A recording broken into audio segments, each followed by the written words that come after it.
नमस्कार, आप सभी का स्वागत है मेरे इस channel stars with Arun Kumar में। आपको मालूम है हमारी जो सीरीज चल रही है ज्योतिष की और कुंडली कैसे देखें, उसी के क्रम में आज हम 9 ग्रहों के बारे में जानेंगे और बहुत संक्षिप्त में जानेंगे। तो वैदिक ज्योतिष में जो सूर्य को ऊर्जा, पराक्रम, आत्मा, अहम, यश, सम्मान, पिता तथा राजा का प्रतिनिधित्व करता है। ज्योतिष के 9 ग्रह में सूर्य सबसे प्रधान ग्रह है। यही कारण है कि इसे ग्रहों का राजा भी कहा जाता है।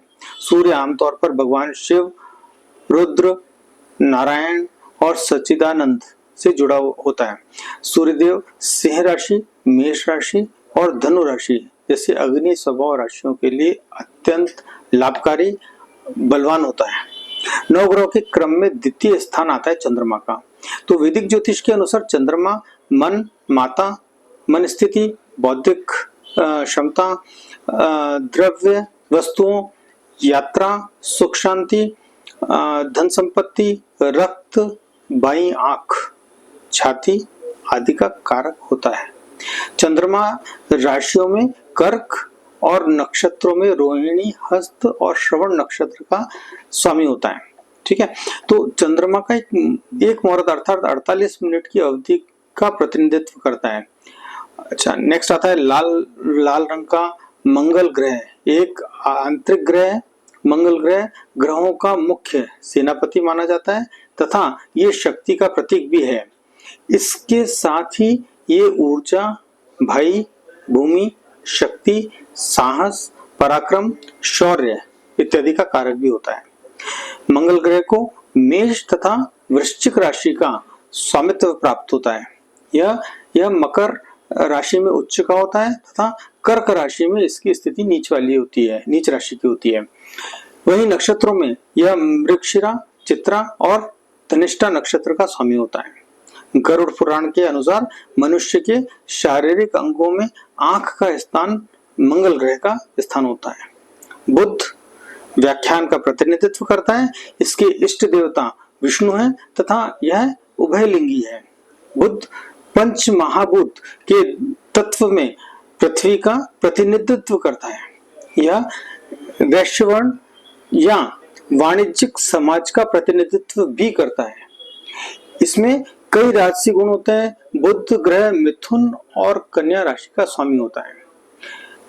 कन्या इसकी उच्च राशि भी है, इसकी मूल त्रिकोण राशि भी, हम इसके बारे में आगे पढ़ेंगे। जबकि मीन राशि इसकी नीच राशि मानी जाती है। 27 नक्षत्रों में बुध को अश्लेषा, ज्येष्ठा और रेवती नक्षत्र का स्वामित्व प्राप्त होता है। ज्योतिष शास्त्र में बृहस्पति ग्रह का गोचर जन्मकालीन राशि से द्वितीय, पंचम, सप्तम, नवम और एकादश भाव में सुअवसर, सुफल प्रदान करता है। और वैदिक ज्योतिष में बृहस्पति ग्रह को गुरु कहा जाता है। ये धनु और मीन राशि का स्वामी है और कर्क राशि इसकी उच्च राशि है, वहीं मकर राशि इसकी नीच राशि है। गुरु ज्ञान, शिक्षक, संतान, बड़े भाई, धार्मिक कार्य, पवित्र स्थल, धन, दान तथा बुद्धि आदि का कारक होता है। ज्योतिष में बृहस्पति ग्रह पुनर्वसु, विशाखा और पूर्वा भाद्रपद नक्षत्र के स्वामी होते हैं। इसके आगे आता है जो वैदिक ज्योतिष में शुक्र ग्रह। तो वैदिक ज्योतिष में शुक्र ग्रह को एक शुभ ग्रह माना गया है। शुक्र के प्रभाव से आपको भौतिक, शारीरिक और वैवाहिक जीवन में सुखों की प्राप्ति होती है। यही कारण है कि शुक्र ग्रह को भौतिक सुख, वैवाहिक सुख, भोग विलास, कला, प्रतिभा, सौंदर्य, रोमांस आदि का भी कारक माना जाता है। शुक्र ग्रह वृषभ तथा तुला राशि का स्वामी तथा मीन राशि इसकी उच्च की होती है, वहीं कन्या राशि इसकी नीच राशि कहलाती है। वैदिक ज्योतिष में शनि ग्रह का बड़ा महत्व है। शनि ग्रह कुंडली में स्थित 12 भावों में विभिन्न प्रकार से प्रभाव डालता है। इन प्रभावों का असर आपके प्रत्यक्ष जीवन पर पड़ता है। ज्योतिष में शनि एक क्रूर ग्रह है, परंतु शनि आपकी कुंडली में मजबूत स्थिति में हो तो आपको इसके अच्छे परिणाम मिलते हैं, जबकि कमजोर होने पर यह अशुभ फल देता है। ज्योतिष में नेक्स्ट आता है राहु और केतु। तो ज्योतिष में राहु भी एक क्रूर ग्रह है। परंतु अगर आपकी कुंडली में राहु मजबूत हो तो आपको इसके शुभ परिणाम भी प्राप्त होते हैं। वैदिक ज्योतिष में राहु ग्रह को कठोर वाणी, जुआ, यात्राएं, चोरी, दुष्ट कर्म, त्वचा के रोग, धार्मिक यात्रा आदि का कारक माना गया है। जिस व्यक्ति की जन्म पत्रिका में राहु अशुभ स्थान पर बैठा हो वैसे जातक को इसके नकारात्मक परिणाम का भी सामना करना पड़ता है। ज्योतिष में राहु ग्रह को किसी भी राशि का स्वामित्व प्राप्त नहीं होता है, लेकिन मिथुन राशि में यह उच्च का माना जाता है तथा धनु राशि में यह नीच का होता है।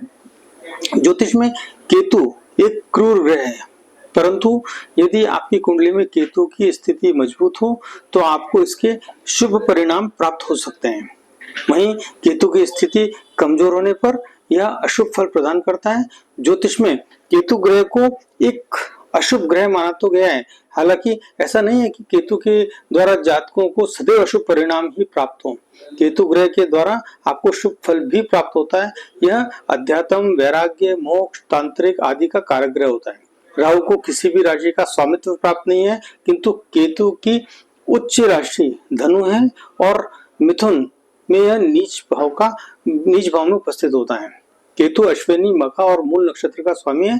इसे एक छाया ग्रह माना गया है। वैदिक शास्त्रों के अनुसार केतु ग्रह में और राहु और केतु ग्रह ये दोनों भी क्रूर ग्रह हैं। आज के लिए इतना ही।